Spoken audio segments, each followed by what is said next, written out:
சரி.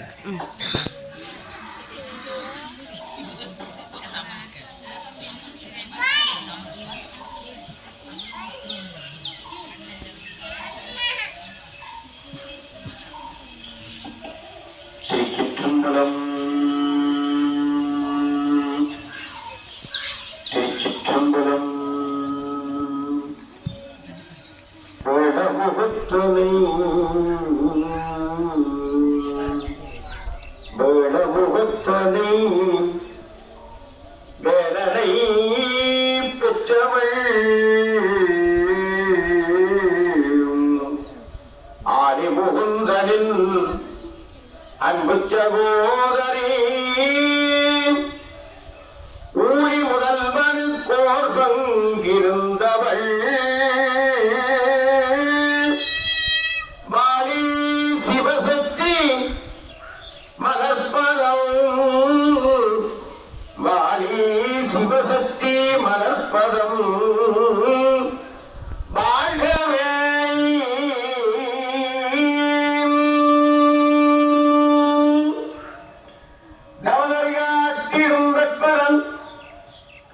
பவவினை நீக்கிடும் தயாபம் நவமணிநாயகி நல்கிய புத்திரன் சிவகுருநாதர் சேவடி சிவகுருநாதர் சேவடி போற்றுவாம். எல்லாம் வல்ல முழுமுதற் கடவுளாக முன்னின்று தடைகளை நீக்கி திருவருள் புரிகின்ற சர்வலோக விநாயகப் பெருமானை நாங்கள் முதற்கண் பிரார்த்தனை பண்ணிக் கொண்டு இந்த மாவைக்கலட்டி என்ற புண்ணிய பதியிலே மிகப்பெரிய ஆலம் விருட்சத்தோடு மிக சிறந்த அருளாட்சி புரிந்து கொண்டிருக்கின்ற திருவருள் மிகு நாகதம்பிரானுடைய திருப்பாதங்களை பணிந்து கொண்டு அரியனுடைய குலதெய்வம் குருநாத சுவாமிகளுடையதும் ஆத்மீக குருவண்ணல் அருக்கல் நாசித்தம்பி புலவரியா அவர்களையும் என்னுடைய குருவையும் நினைத்து மனம் வாக்கு காயங்களாலே பிரார்த்தனை பண்ணி பார்வதி பரமேஸ்வரனுடைய திருவருளை வேண்டி இன்றைக்கு மாசி மாதம் முதலாவது திகதி, மாசி மாதம் பிறந்து இன்றைக்கு முதலாம் திகதி வெள்ளிக்கிழமை, மிகவும் மகிழ்ச்சிகரமான நாள். இந்த மாசி மாதத்திலே பல்வேறு சிறப்புகள் வருகின்ற ஒரு பெருமைக்குரியது. சிவராத்திரி, மகா சிவராத்திரி இந்த மாசி மாதத்திலே வருகிறது. 15ஆம் தேதி ஞாயிற்றுக்கிழமை இரவு மகா சிவராத்திரி. நீங்கெல்லாம் நித்திரை முடித்து சிவனையும் சிவலிங்க பெருமானை பூஜிக்க வேண்டும். திருக்கேரி இலங்கையிலே சிவராத்திரிக்கு மிகவும் மகிமை மிக்க தலம் எது என்று கேட்டால் திருக்கேதீஸ்வரம். அங்கே பாலாவி தீர்த்தம், அந்த பாலாவி தீர்த்தத்திலே முழுகிவிட்டு ஈரச்சேரியோடு செம்பிலே அந்த தீர்த்தத்தை எடுத்துக்கொண்டு தீர்த்த காவடி என்றதை சொல்வது வரிசையாக நின்று நுழைய அடியவர்கள் போய் பின்னுக்கு இருக்கிற மகாலிங்கத்துக்கு அபிஷேகம் பண்ணுவார்கள். அந்த லிங்கம் சோழர் காலத்திலே மிகப்பெரிய 7 வீதியோடு இருந்த பெரிய கோயில். இந்த கீரிமலையை விட பெரிய கோயில், நவனேஸ்வரத்தோட பெரிய கோயில் அந்த திருக்கேதீஸ்வரம். 7 வீதி இருந்திருக்கிறது. நீங்க இப்ப பார்த்த 2 வீதி 7 வீதி கேட்டா எவ்வளவு தேசம் இடையிலாம் நுழையாட்டிய. பின்பும் மண்மாறி பொழிந்து அந்நிய காலத்திலே அவர்களுடைய கையிலே இந்த சிவலிங்கம் அகப்படாதது. சிவபெருமானே புயல் ஏற்பட்டு புயலுக்கே மண்ணெல்லாம் திரண்டு ஒரு பலமரம் மாதிரி மண்ணு புளிய ஞாபக தூரத்துக்கு எழுப்போம். அது பேருந்து நகரம். அதான் சொல்றது பாலவன புயல்.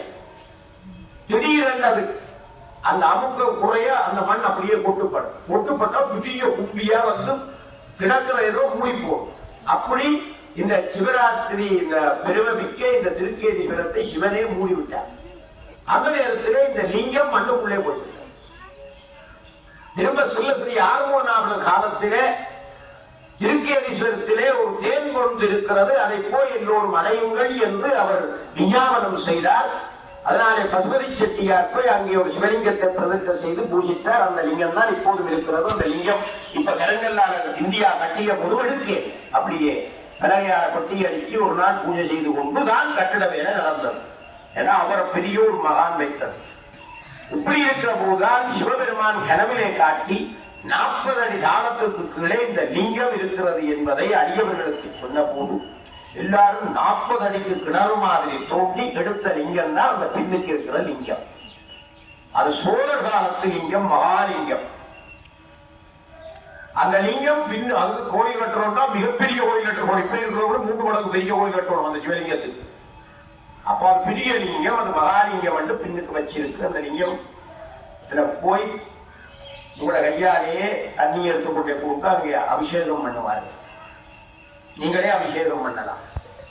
அது இந்த சிவராத்திரியிலே நடைபெறுகிற புண்ணியம். அடுத்தது இந்த மாசி மாதத்திலே மாசி மகம் வருகிறது. மாசி மகம் விரதம் இருந்து கடைப்பிடித்தால் எல்லா நன்மைகளும் வந்து கூறுவது மாசி மகம். விசேஷமாக முருகப்பெருமான் சிவபெருமானுக்கு உபதேசம் செய்தார். அதனாலே அவருக்கு ஒரு பெயர் பெற்றது சிவகுருநாதன், சுவாமிநாதன். இந்தியாவில் 6 வீடுகளிலே ஒன்று சுவாமி மலை. அவர் உபதேசம் செய்த நாள் இந்த மாசி மக நாள். எல்லா நூல்களும் சொல்லுவார். அதனை அந்த உபதேசத்தை அருணகிரிநாதர் ஒரு திருக்கோளிலே அழகாக சொல்லுவார். இசைந்தேரும் கரியுளி போர்வையும் எழுநேரும்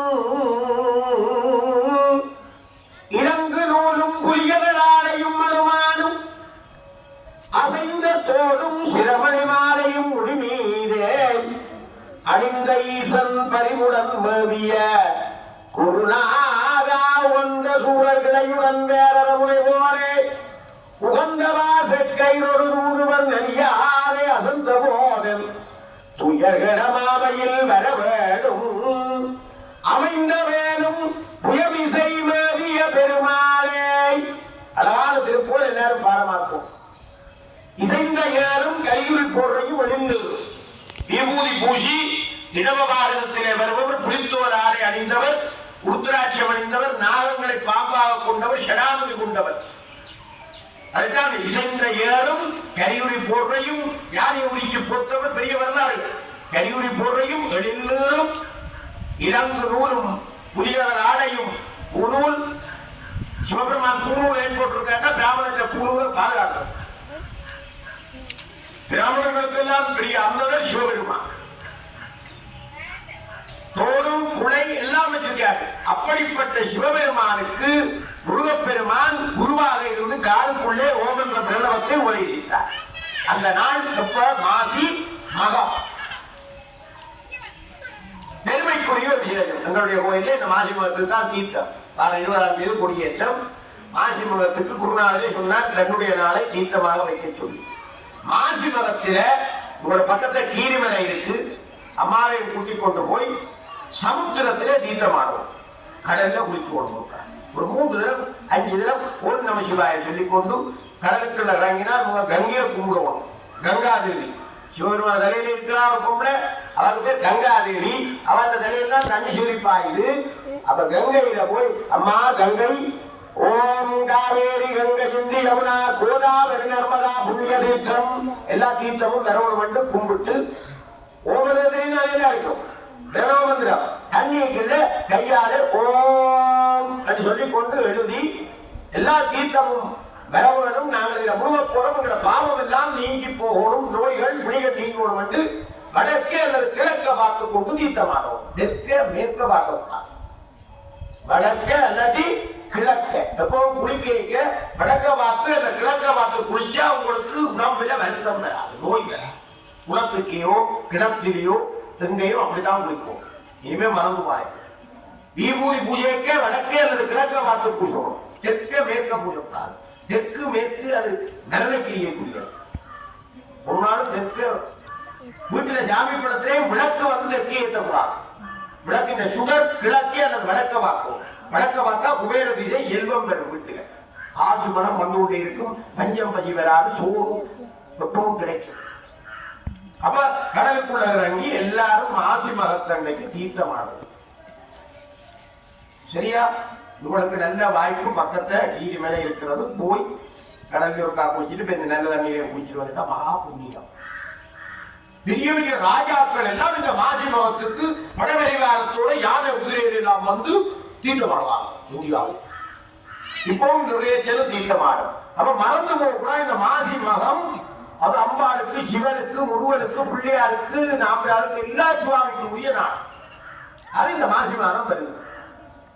இப்படி இந்த மாசி மாதம் ஒரு மகோன்னத மிக்க விசேஷம். இந்த மாதத்துல முதலாவது பூஜை இங்க நடந்தது. தரஞ்சோதி முனிவரை நாங்கள் கும்பிடுவோம். திருவிளையாடல் புராணம் வந்த மகா. இந்த திருவிளையாடல் புராணத்தில் இன்றைக்கு எனக்கு தலைக்கு தரப்பட்டிருக்கிற தலைப்பு கீரனுக்கு இலக்கணம் உபதேசித்த பலனம். திருவிளையாடல் புராணத்திலே 54வது பலனமா வருது. எத்தனையாவது பலனம்? 54வது பலனம். கீரன் என்று சுருக்கமாயிருக்கு. இது கீரன் என்றால யாரு? நக்கீரன். நக்கீரன் என்பதை சுருக்கி கீரன் என்று சொல்லி இருக்கிறார். முழுமையான பேர் எது? நக்கீரன். நக்கீரனை கேள்விப்பட்டிருக்கிறீர்களா? இவர் சங்க காலத்திலே இருந்த மிகப்பெரிய ஒரு புலவர். இந்தியாவிலே முதற்சங்கம், இடைச்சங்கம், கடைச்சங்கம் என்று 3 சங்கம் மதுரையை தலைநகராக கொண்டு மதுரையில இருந்து தமிழ் வளர்த்தார். அந்த சங்க காலத்திலே நிறைய புலவர்கள் இருந்தார்கள், சங்க புலவர்கள். அந்த சங்க புலவர்களுக்குள்ளே பெருமை மிக்க ஒருவர் யார்? இந்த நக்கீரர்.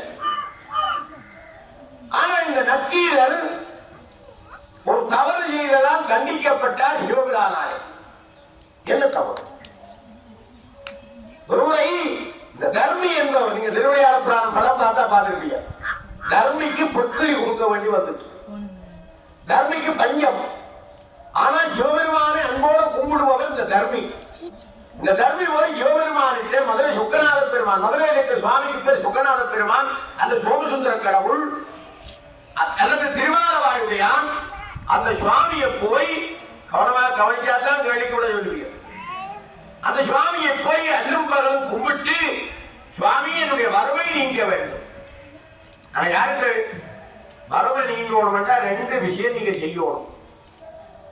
விசேஷமா 3 விஷயம். என்ன?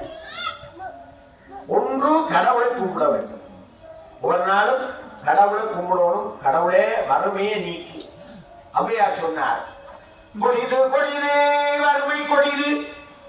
முருகப்பெருமானுக்கும் ஔவையாருக்கும் இடையே உரையாடல் நடக்கிற போது முருகப்பெருமான் பாட்டிகிட்ட கேட்டாரு, இந்த உலகத்திலே கொடுமையானது எது? பாட்டி நீ சொல்லணும். அப்ப பாட்டி சிரிச்சார்.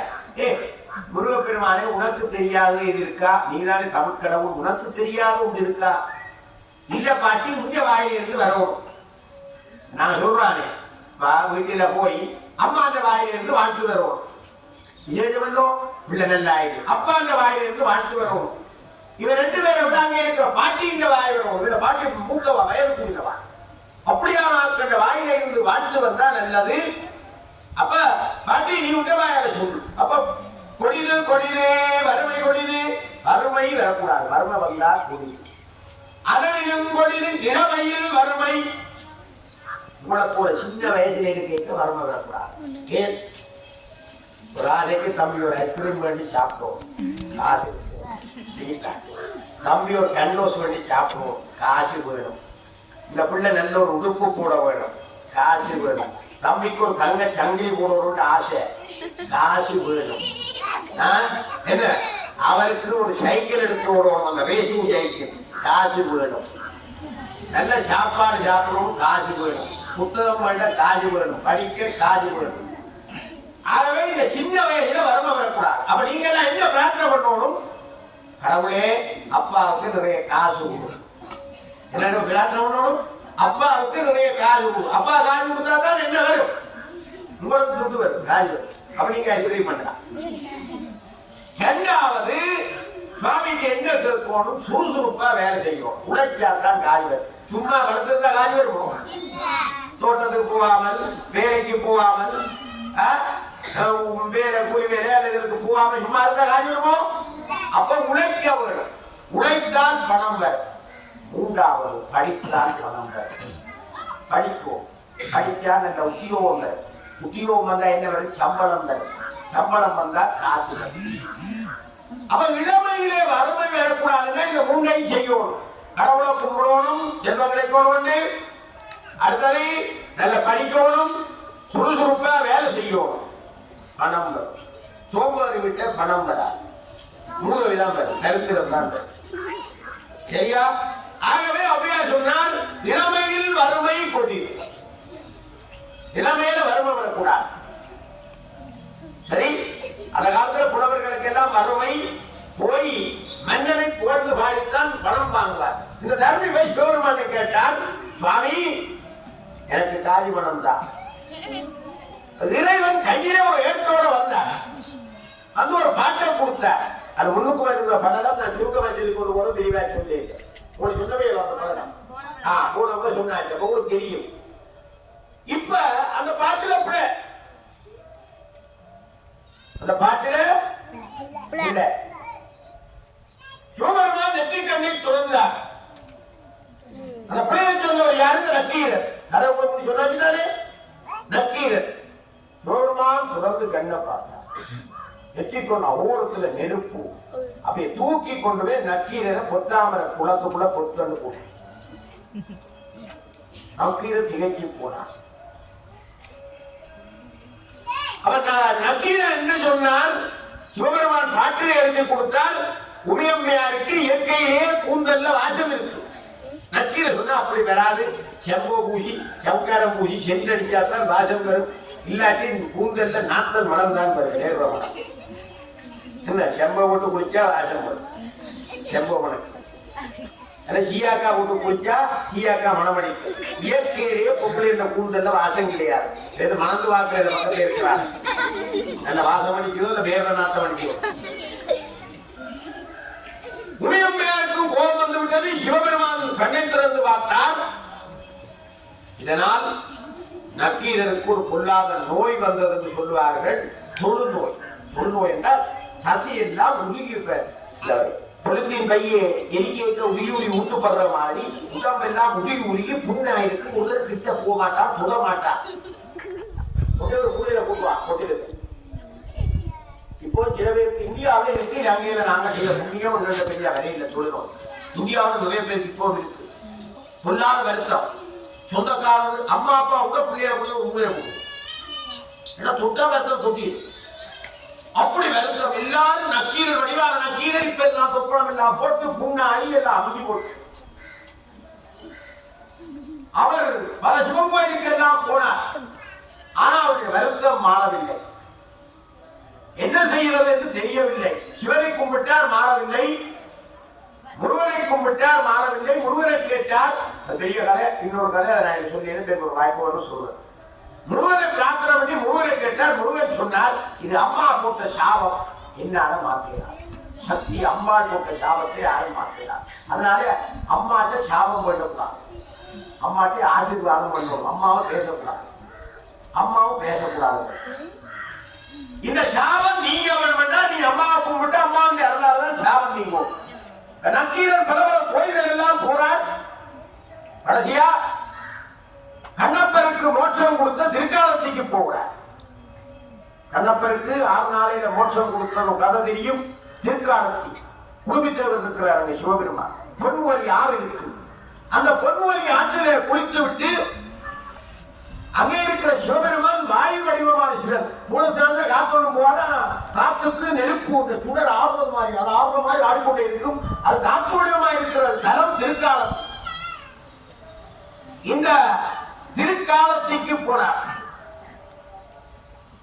சரி, முருகப்பெருமான் அருகிநாதர் பாடுகிற போது காரணமராக வந்து குடிவீரே காலனருகாதி சென்று கதிகார நாரணனும் வேதன் முன்பு தெரியாத ஞான நடவே புரிந்து வருவாயே ஆரமுகமான தந்தி மணவாள ஆரமுகமாறு 2 விழியோடு சூழல் விளை கால மாதவென்ற கதிர்வேரா சூளை மலை நின்ற பெருமாளே.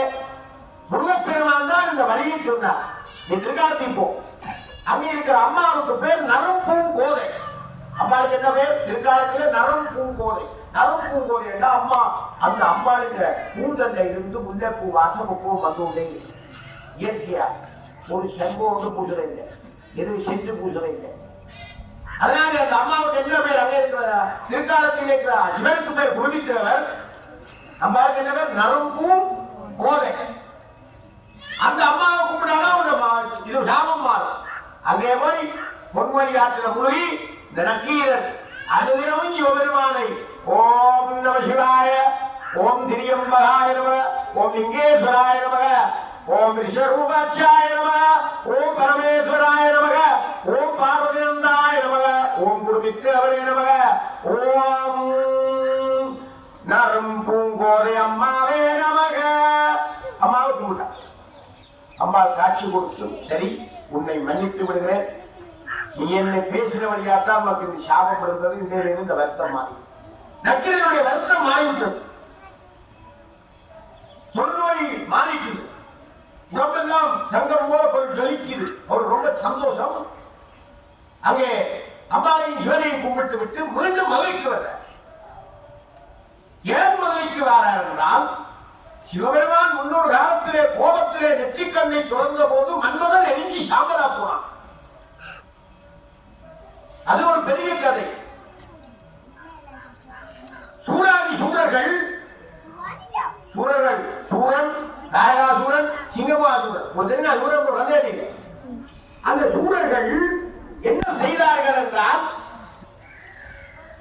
தேவர்கள் எல்லாம் கஷ்டப்படுத்தினார்கள், அடித்தார்கள், குத்தினார்கள், கொண்டே கிணத்துக்க போட்டாம், நெருப்புக்க போட்டாம், பாட்டினாம், மீன் சுமக்க பண்ணினாங்க. இப்படி ரொம்ப மோசமான வேலையெல்லாம் செய்தாங்க. அப்ப எல்லாரும் சிவபெருமானை கும்பிட்டு, சிவனே எங்களுக்கு ஒரு வழி சொல்லுவோம், எங்களை காப்பாற்றுவோம், முருகப்பெருமான் தோன்றி உங்களை சிறை மீட்பார் என்று சிவன் சொல்லிவிட்டார்.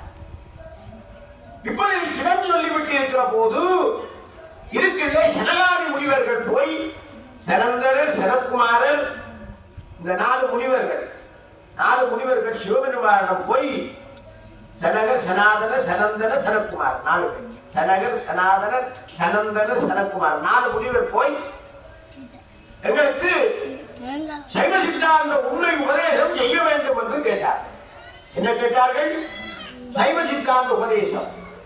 சிவபெருமான் கையங்கிரியிலே தெற்கு பக்கம் போய், இப்படி பெரிய ஒரு ஆலமரம், அதான் நான் சொல்ல ஆலமரத்திற்கு பாடம் படிப்போம், கல்லாலமர நிழல், அந்த இந்த ஆலமரத்திற்கு சிவபெருமான் தெற்கு நோக்கி இப்படி சிங்குத்திர பிடிச்சு இருக்க, அந்த 4 முனிவரும் சிவனை பார்த்து கண்ணை மூடிக்கொண்டிருந்து பாடம் கேட்கிறார்.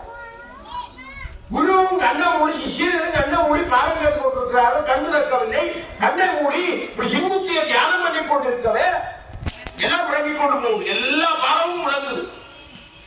ஆனால் தேவர்கள் நினைச்சார்கள், இப்படி சிவபெருமான் ஒரு பக்கம் இருக்க, உமாதேவியார் ஒரு பக்கம் கையங்கிரியில இருக்க, 2 பேரும் ஒன்று சேராம எப்படி முருகன் பிறப்பான்? அம்மா ஒரு பக்கம், அப்பா ஒரு பக்கம் இருந்தா இப்படி பிள்ளை பிறக்கும். அவர்கள் யோசித்தார்கள், சிவபெருமானை இந்த தியானத்தில் இருந்து எழுப்பணும். பிரம்மதேவரை கேட்டார்கள், நீ போய் எழுப்பப்பா. பிரம்மா ஐயோ சிவபெருமான் கண்ணத்துல வந்தா இது யாருடா போ, நான் போவேன். விஷ்ணுவை கேட்டார்கள், நீங்க போங்க, எழுப்பி விடுவா சிவபெருமான தட்டி. நீங்க திரையில அம்மாவை தட்டி எழுப்புறா இல்லையே, எழுப்புனாவும் அதை படிப்போம் போகும். விஷ்ணு சொன்னார், ஐயோ சிவபெருமான் கண்ணத்துல வந்தாண்டே எங்கி போகும். இந்திரன் மறுத்து விட்டான், கர்ணன் மறுத்து விட்டான். இப்படி ஒருதரம் போறது பயம், சிவபெருமானை எழுப்ப பயம். சிவபெருமான் தியானத்தில் இருக்கிற கண்ணத்துல வந்தால நெற்றிக்கண் ஆபத்து. இப்ப எல்லாரும் ஒன்று சேர்ந்து மன்மதனை கேட்டார்கள். மன்மதன் என்றால் ஆண்களிலே அழகானவன் மன்மதன், பெண்களிலே அழகான மன்மதன் என்ற நதிக்கு பேர் ரதிதேவி. ரதிதேவி அழகிற வடிவானவர்கள். அவைகளை கும்பிட்டா எங்களுக்கு அழகான பிள்ளையர் பிறகு எங்களுக்கெல்லாம் வடிவு. இந்த மன்மதனை சொன்னார்கள், நீ போய் சிவபெருமானை எழுப்பு. சிவபெருமானை எழுப்புறதுன்னா நீ அம்பு வில்லை. இந்த மன்மதன் என்னவான் கரும்பு வில்லை வளைத்து பூ மலர்களை அம்பா செய்வான். அதற்கு வந்து பட்ட உடனே எங்களுக்கு ஆசை வருது. அதான் எனக்கு ஆசைக்கு காரணம் மன்மதன். மலர் அம்பு விடுவான். அதே மாதிரி கடவுளையும் அவன் அம்பு விடுவான். அது சிவபெருமான் கொடுத்த வரம். ஆனால் இப்ப மன்மதன் பயந்தான். சிவபெருமான் கண்ணன் தியானம் இருக்கிற கண்ணத்துல தான் எரிஞ்சுவோம், நான் போக மாட்டேன். இல்ல நீ பூவாட்டி பிரம்மதேவன் சொன்னா உனக்கு நான் சாபம் போட்டுருவேன். இவர் பார்த்தார், இந்த பிரம்மதேவன் சாபம் பண்றதை விட முருகப்பெருமான் பிறக்கிறது தான் நீங்க அனுப்புறாங்க, சிவன் உமையும் சேர்ந்து.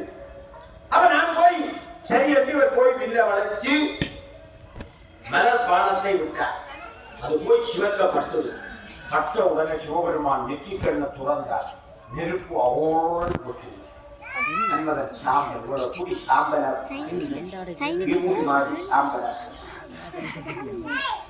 ரதிதேவி ஓடி போய் அழுதார். அந்த சாம்பலுக்குள்ள விழுந்து நெஞ்சி ரதிதேவி அழுது மாதிரி ஐயோ இந்த புரியனை கூடாமல் எல்லாரும் அனுப்பி சிவனை எழுப்பி விட்டா சிவபெருமான் நெற்றிக்கண்டு எஞ்சி சாம்பலா போனாங்க. அழுது குளறி என்ற புரியனை காட்டி என்ற மாங்கல்ய போய்த்து என்றதால் ஆட்டு குளறி பரமேஸ்வரனேயும் பாதம் சரணம்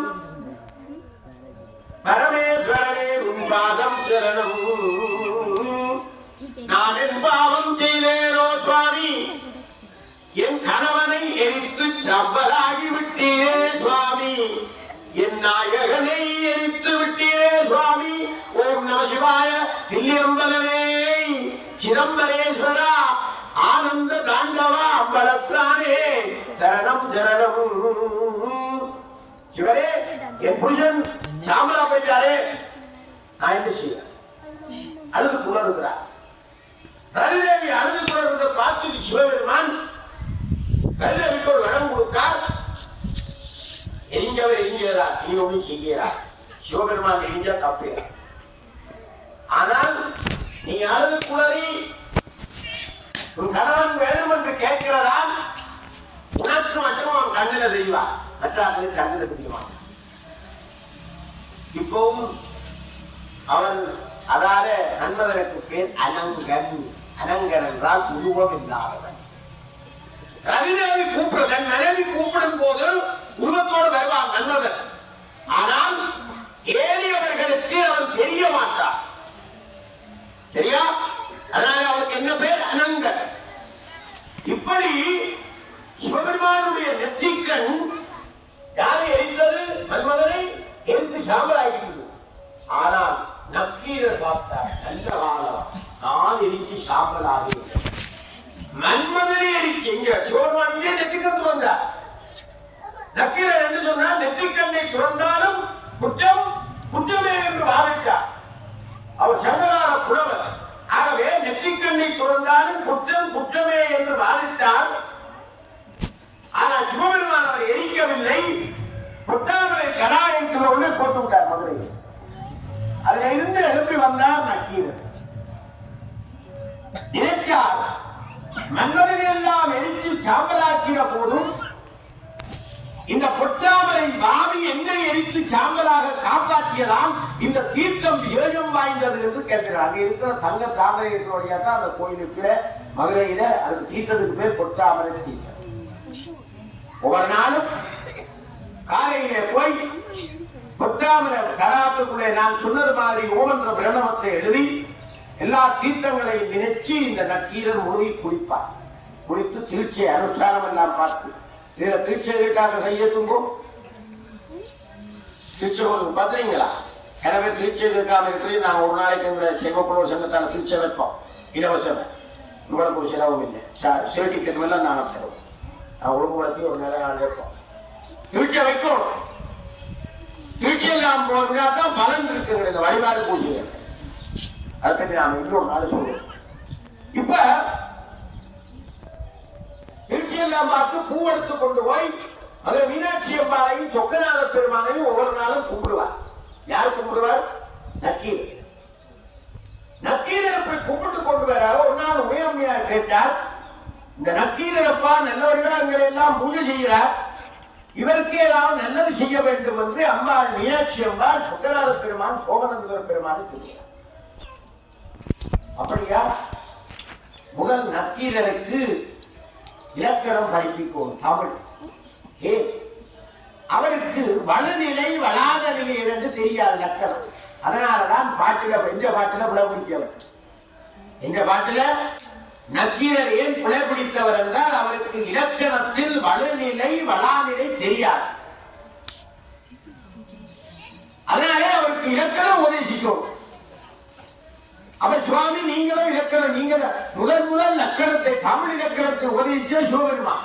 முதல் நூல் சிவபெருமான் தான் ஜெய்வ சித்தாந்தம் உபதேசித்தவர், தமிழ் இலக்கண நூல் உபதேசித்தவர். அதுல அதில் இருந்துதான் என் தொல்காப்பியம் நன்னூல் போன்ற தமிழ் இலக்கிய நூல்கள் வந்தது. இலக்கணம் இல்லாட்டி எங்கள் தமிழ் மொழி இல்லை. சரியா? இலக்கியங்களை நெறிப்படுத்துவது இலக்கணம். இந்த இலக்கணம் நீங்கள் 6ஆம் ஆண்டு 7ஆம் ஆண்டுலாம் படிப்பீங்க. கொஞ்சம் தமிழ் படிக்கிறாங்க. அதிலே வளநிலை வளாத நிலை என்று இருக்கு. ஒரு சொல்லிலை சரியா எழுதணும், விளையா எழுதக்கூடாது.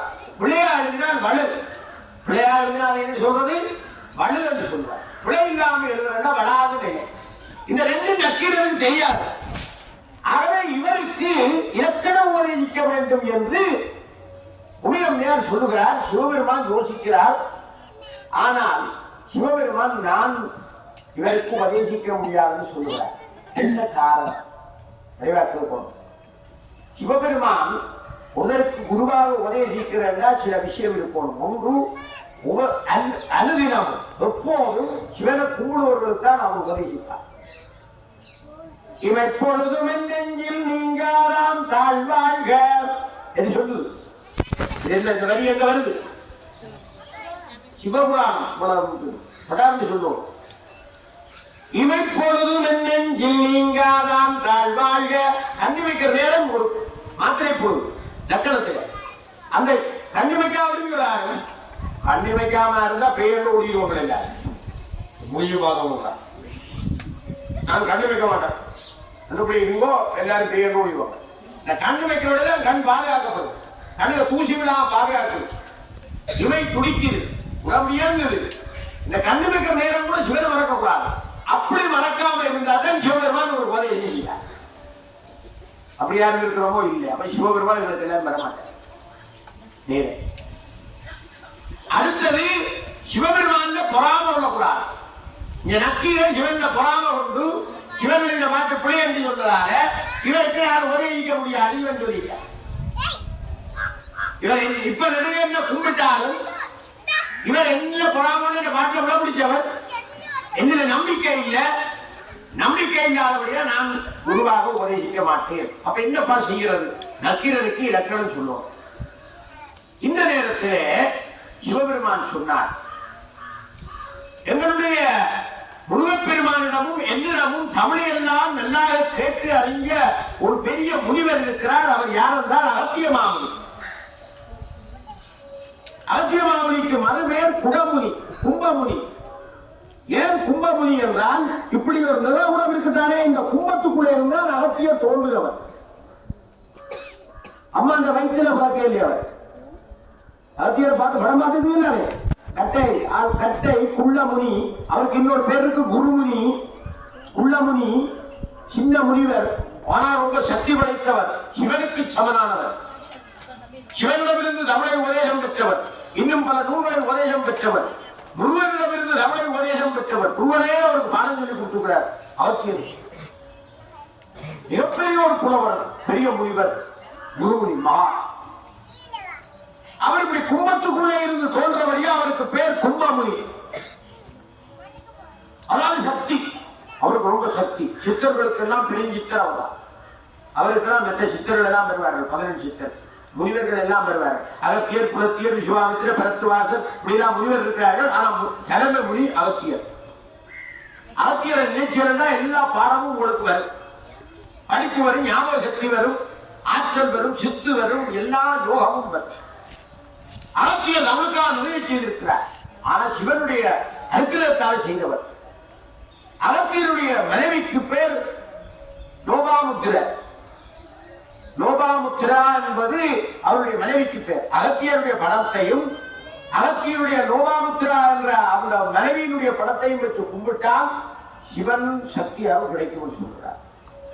அப்படிப்பட்ட பெருமுனிவர். இந்த முனிவர் வடநாட்டில் தான் இருந்தவர், வட இந்தியாவில். ஆனா ஒரு பெரிய ஒருவர் சிவபெருமானுடைய திருக்கல்யாணம் நடந்த போது, பார்வதி பரமேஸ்வரர் திருக்கல்யாணம் நடந்த போது முழுச்சனம் அங்கவே கூடிட்டு, இதனால வடக்கு பக்கம் தாழ்ந்து தெற்கு பக்கம் உயரத்துறங்கிட்டு அவ பூமி தட்டையாண்டு நீங்க கேட்கலாம். அங்க போ ஜனம் இங்க எழும்பிட்டு இருந்தா இந்த பூமி தட்டையா? பூமி பட்டம் தான் நூண்டு. வண்டி சில்லு இருக்கு. வண்டி சில்லு சுத்துவோம், சுத்தி போட்டு ஒரு இடத்துல ஒரு பெரிய கல்லை கட்டி விடுவோம். என்ன செய்யும்? ஒழுங்கா சுத்துவோம், அந்த கல் இருக்கிற இடத்த இழுத்து கொண்டு சைக்கிள்ல ஒரு இடத்த பாரத கட்டி விடுவோம். பாரத கட்டி சுத்தி விடுவோம், 2 தான் சுத்தும். என்ன செய்யும்? அந்த கல்லு கிடக்கிறவங்க கீழே விழுக்கும். வட்டமா இருந்தாலும் அவருடைய சுற்றுப்பாதையில பிரச்சனை வருது. சில பேர் புதற்கன்னு சொல்றது, அந்த காலத்துல மூளை இல்லை, விஞ்ஞானம் கண் இல்லை, பூமி தட்டி என்று சொல்றாங்க. அவங்க சிவபெருமான் கல்யாணம் நடக்க அவங்க தாண்டு போச்சா, இங்க மிதந்து போச்சா கேட்க. அப்படி அல்ல, ஒரு பக்கம் முழுச்சேரமும் ஒன்று சேர பூமியின் சுற்றுவட்டத்தில் பாதிப்பு ஏற்படும். இதனால் பூமியின் இயக்கம் பாதிக்கப்படும். அப்ப இதை சமப்படுத்துவோம். என்ன சமப்படுத்தணும்னு யோசிச்சு கொண்டார்.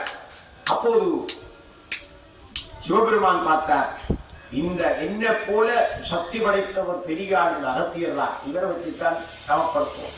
அகத்தியரை கூப்பிட்டார். அகத்தியா, இங்க வா, நீ தென்னிந்தியாவுக்கு போ. அப்ப இந்த பூமி சுற்றுவட்டத்தில் பாதிப்பு வராது, எல்லா உயிர்களும் நன்மை அடைவார்கள். நீ தெற்க போ. அறிவியல் குடி கொடுக்க ரோவாமிக்கிறார். அப்ப அகத்தியர் அழுதார், சுவாமி எல்லாரும் கல்யாணம் பார்க்க எங்களை மட்டும் அனுப்புறீங்க, நாங்கள் கல்யாணம் ஒரு பார்க்க வேண்டியோம். என்ன அவ்வளவுதான் வரும்.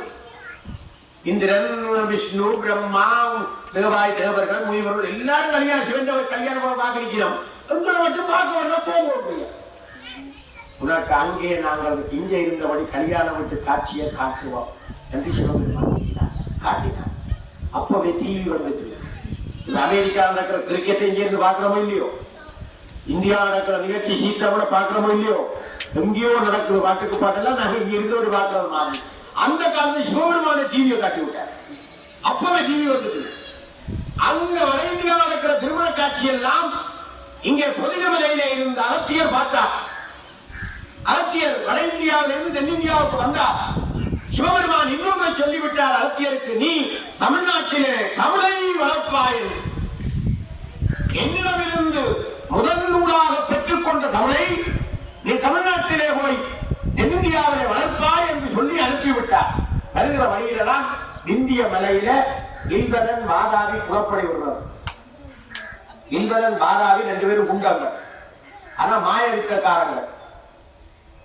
என்ன வேண்டா வார முனிவர்களை அவங்க எல்லாம் கூட்டிக் கொண்டு போய் சாப்பாடு கொடுக்குற மாதிரி இல்வதன் என்னவன் மாதாவியை எல்லாம் பற்றி துண்டு உண்டாக்கி போட்டு சாப்பாடா கொடுப்பேன். கத்தரிக்காய், பைத்தங்காய் மாதிரி எல்லாம் வச்சு கறி எல்லாம் வச்சு கொடுப்பேன். கொடுத்து முனிவர்கள் எல்லாம் சாப்பிட்டு இருக்கேன்.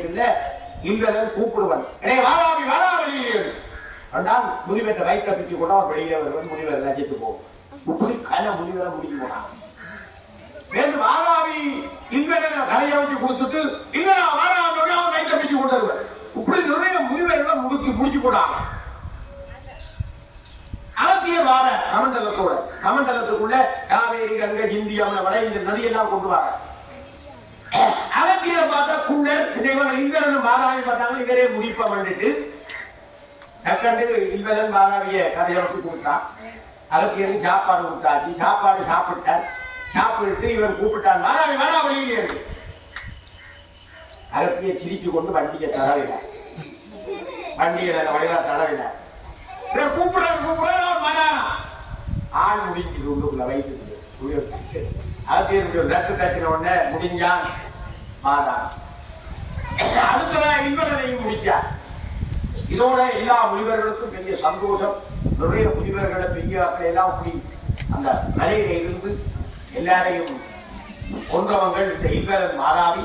அந்த மலையும் உயர்ந்திருந்து அகத்தியர் ஊடாட்டி மலையில விட்டார். மலை அப்படியே கீழே ஊற்றி அதுக்கு உயரமும் பதிஞ்சு போட்டு கைலாய மலை மாதிரி நானும் உயரம் விட்டு பெரிய புலிகோணங்கள் அடிச்சு ஆணவெல்லாம் அடக்கி போட்டு பொதியமலைக்கு வந்தார். பொதியமலைக்கு வந்தவர் அங்கே இருந்து அவர் இருக்கிற போதுதான் இந்திரன் தோட்டம் வச்சுக் கொண்டிருக்கிறான். இந்திரன் சூரன் நாட்களுக்கு எல்லாம் ஒழிச்சு வந்து பூமியில தோட்டம் வைக்கிறான். தோட்டத்துக்கு பூக்களுக்கு வச்சு பூவெல்லாம் பொறுக்கி சிவபெருமானுக்கு பூஜை செய்கிறார். ஆனா தண்ணி இல்லை. அவளுக்கு கவலை. விநாயகருக்கு வந்து அப்ப முனிவர்கள் சொன்னார்கள், நீ பிள்ளையார கும்பிடு. பிள்ளையாராக கூறியார். பிள்ளையாரை எல்லாரும் கும்பிட்டு இந்திரன் அருகுமாலை போட்டு பிள்ளையார பக்தியோடு வணங்கினான். திருவும் கல்வியும் சீரும் தழைக்கவும் கருணை மூர்க்கவும் தீமையை காக்கவும் பருவமாய் நமது உள்ளம் பழுக்கவும் பெருகுமானத்து பிள்ளையை பேணுவாம். பிள்ளையார அனுதினம் கும்பிட்டான். பிள்ளையார் வந்து கேட்டார், என்ன செய்யறது சுவாமி? தண்ணி இல்லை, எல்லாம் செடி எல்லாம் மாடுது, பூக்கள் தண்ணி போகோ ஒரு வாரம் காகமா மாறி கமண்டலம் வச்சுட்டு அதற்கே தியானம் பண்ணி கொண்டிருக்கிறார். இந்த காகம் வந்து இந்த கமண்டலத்திலே இருக்குது. கமண்டலத்துல வட இந்தியாவிலிருந்து கங்கை, சிந்து, யமுனை, கோதாவரி புண்ணிய தீர்த்தம் கொண்டு வச்சிருக்கிறார் சிவபூஜைக்கா. காவம் இருக்கு, கண்ணத்துல காலம் புனித தீர்த்தத்தை அதிகப்படுத்து கலைச்சார். காலம் பறக்கிறது மாதிரி தட்டி கொடுப்பாங்க. தட்டினவங்க தண்ணி புதிய விலையிலிருந்து பொங்கி கொண்டு பாய தொடங்கிச்சு ஆட்ட. காகம் தட்டியபடியா அந்த நதிக்கு பேர் காவேரி. இப்போ தமிழ்நாட்டில காவேரியாலதான் நிறைய மக்கள் வாழ்கிறார்கள். அது பிள்ளையார் உருவாக்கின நதி, இந்திரனுக்காக உருவாக்கிய நதி. இன்றைக்கு தமிழ்நாட்டுக்கு செல்வம் பயிர்ப்படி நீக்கி நல்ல சாப்பாடு கொடுத்து கொண்டிருக்கிறது நெல்வயல். இது காவேரி. இப்படியெல்லாம் பிள்ளையார் செய்ய அற்புதம் செய்கிறார். அப்படிப்பட்ட புதியமலையிலே அந்த நதிக்கு பக்கத்தில் ஆக்கிய தவஞ்சியில் கொண்டிருக்கிறார். இப்ப இந்த நக்கீரனுக்கு தமிழ் ஈக்க வேண்டும் சிவபெருமான் நினைக்கிறார். சோமசுந்தர கடவுள் மீனாட்சி அம்பிகையும் மனதிலே அவர்கள் நக்கீரரை தமிழ் உதவிக்கணும் என்று நினைச்ச உடனே அகத்தியரும் லோகாமுத்திரையும் உடனே மதுரைக்கு வருகிறார். வந்தவர்கள் அங்கே போய் மதுரையிலே கடம்ப மரத்துக்கு கீழே இருக்கிற கடம்புதான் தலைவருஷம். அந்த மரத்துக்கு கீழே இருக்கிற சோமசுந்தர கடவுளை பிரார்த்தனை கும்பிடுகிறார்கள். மீனாட்சி அம்பியை கும்பிடுகிறார்கள். மீனாட்சி அம்மையை கும்பிட்டு அற்புதமான அந்த குழந்தை பிள்ளை போல வந்து அருள் கொடுப்பவள் மதுரை மீனாட்சி அம்பிகை. அந்த அம்மாவை கும்பிடுகிறார், பக்தியோடு கும்பிடுகிறார். பெருந்தே நிறைக்கிணரை கூந்தற் பிடியே வருக, முழுஞான பெருக்கே வருக, பிரமவி பொம்மான் முக்கச்சுடற்கிடுதல் விருந்தே வருக, மும்முதற்கும் வித்தேவர்களுக்கும் விளைந்த பரமானந்தத்தின் விளைவே வருக, பலைமலையும் குறுத்தே வருக, அருள்படுத்த கும்பே வருக, திருக்கடைக்கண் கொளித்த கருணை பெருவண்ணம் குறைவார் புறவி பெரும்புலிக்கோர் மருந்தே வருக, அஜுங்குடலை மலரை கிளியே வருகவே, மலையத்து வஜன் பெற்ற பெருவாழ்வே வருக வருகவே. இது கோடூர் சுவாமி மீனாட்சி பிள்ளத்தவளை பார்த்து ஒரு பாட்டு. முதல்வர் மீனாட்சி பிள்ளத்தவள் கோடூர் சுவாமி மதுரை மீனாட்சியா பாடுறார். மங்கை, மடந்தை, பேரளம்புள், கிளவி, குமரி என்று 9 வகையான பொருள்கள் என்ற வளர்ச்சியை. இப்ப இது இந்த பிள்ளை மங்கை சின்ன பிள்ளை, பேர் மடந்தை, பேரு பெரும் பொம்பளை பெரிய பிள்ளையார், பேரு குமரி, பேருந்து கல்யாணம் செய்த குடும்பஸ்தர், பேருந்து கிளவி, வேற ஊர் கிளவி. 9 வகையான வடிவம் இருக்கு இந்த பொம்பளை இல்லை சின்ன. 9ஐயும் மீனாட்சி பிள்ளை தமிழ்ல அழகாக பாடுகிறார். அந்த பாடல் போல அகத்தியர் நினைக்கிறார், கும்பிடுகிறார். உடனே சோமேந்திர பெருமான் சாட்சி கொடுத்து, அகத்தியரே, இந்த நக்கீரருக்கு இலக்கணம் தெரியாம இருக்கு, நீ முருகனிடமிருந்து பெற்றுக்கொண்ட தமிழ் இலக்கணத்தையும் என்னிடமிருந்து பெற்றுக்கொண்ட தமிழ் இலக்கணங்களை எல்லாம் முறைப்படி இந்த நக்கீரருக்கு நீ உபதேசித்து நீ குருவாக இருந்து உதயம் பண்ண வேண்டும் என்று சோமேந்திர பெருமான் சொல்கிறார். பெரும்படி சிவபெருமான் பாதத்தை விழுந்து கும்பிடுகிறார். மீனாட்சி அம்பியே இல்லை, அகத்தியரும் லோகாமுத்திரை மனைவியோடு வந்து, உங்கள் உத்தரவு சுவாமி, அதன்படி நான் உபதேசிக்கிறேன் என்று சொல்லி நக்கீரரை கூப்பிட்டு, நக்கீரை சிவபூஜை செய்தால் அந்த புண்ணியங்களை சிவபூஜை செய்தா இறைவன் குருவாக வந்து நல்ல ஆட்களை குருவை தருவார், நல்ல வாத்தியார் தருவார். நல்ல வாத்தியார் இருந்தா நீங்கள் நல்லா படிச்சு பெரியாத வந்துடலாம். நக்கீரருக்கு அகத்தியர் சிவபெருமான் சோமேந்திர பெருமான் மீனாட்சி அம்மனுடைய உத்தரவின் பேரிலே தமிழ் இலக்கணத்தை உபதேசிக்கிறார். காண்டிகை உரை, விருத்தி உரை என்ற வகையிலே எல்லாம் நல்ல வடிவாக விரித்து எல்லா விளக்கங்களையும் நக்கீரருக்கு கொடுக்கிறார். கொடுத்தோடுதான் நக்கீரர் இவ்வளவு பெரிய விஷயம் எல்லாம் தமிழிலே இருக்க நினைக்கிறார். அகத்தியருடைய சிஷியராக மாறினார் நக்கீரர். தமிழ் முழுவதையும் படித்தார் சிவனுடைய அருளால். இதனால் பெரும் புலவரானார். சங்க புலவர்களுக்குள்ளே மகத்தரையான புலவரானார். அகத்தியரின் மரபிலே வந்தார். அவருக்கு பின்னுக்கு நிறைய புலவர்கள் போய் அவர்கிட்ட படிச்சார்கள் நக்கீரர்கள். நக்கீரர் பெரும்புலவராகி நிறைய நூல்களை சங்க இலக்கியங்களை எல்லாம் செய்வதற்கு காரணமான அந்த காலத்தில் இப்படி சோமேந்திர பெருமான் மதுரை மீனாட்சி அம்பிகை அவர் சமதனாக இருக்கிற அந்த இறைவன் சிறந்த வகையில தமிழை உபதேசித்த பெருமைதான் இந்த நக்கீரனுக்கு இலக்கணம் உபதேசித்த படலம். இந்த படலத்தை கேட்கிற உங்களுக்கு ஒரு விசேஷம் இருக்கு. என்னன்னு நீங்க கேட்கலாம். இன்னைக்கு 54வது படலம். இந்த படலத்தை கேட்டுக் கொண்டிருக்கிற பிள்ளைகளுக்கு மனதிலே சிலது தோன்றணும். எங்களுடைய ஆட்களுக்கு எல்லாம் நக்கணம் தான் பயம், இங்கிலீஷு பயம். சில பாடத்துல பாருங்க, இலக்கியம் படிப்பான், கவிதை, நாடகம், மற்றது கூத்துகள், வில்லு பாட்டுகள், அதையெல்லாம் செய்வாங்க. நாவல் படிப்பான், சிறுகதை படிப்பான், கவிதை எழுதுவாங்க, எல்லாம் செய்வாங்க. லக்கணம் படிக்கிறோம். தங்க வேப்பங்க ஒன்றும் விளங்குது இல்லை. லக்கணம் லக்கணம் நக்ஸ் மாதிரி, கணிதம் மாதிரி. சரியண்டா சரி, பிள்ளையண்டா பிள்ளை, அதுல அட்ஜஸ்ட்மெண்ட் இருக்காது. லக்கணம் உங்களுக்கு தெரியாட்டி தமிழ் மொழியை சரியா பேச மாட்டீங்க. இப்ப தம்பி சொல்லுவான், என்ன கந்தன் வந்தாள் தெரியும், கந்தன் வந்தாள் சொல்லலாமே. கந்தன் என்ன ஆண்பா, வந்தாள் பெண்பா. ஆண்பால தொடங்கினா என்ன பிடிக்கும்? ஆண்பால கந்தன் வந்தா, அவள் வந்தாள், விளங்குது. அது வந்தான் சொல்லாமே, அது என்றது அகரனே, வந்தான் என்றது உயர்ந்தனே.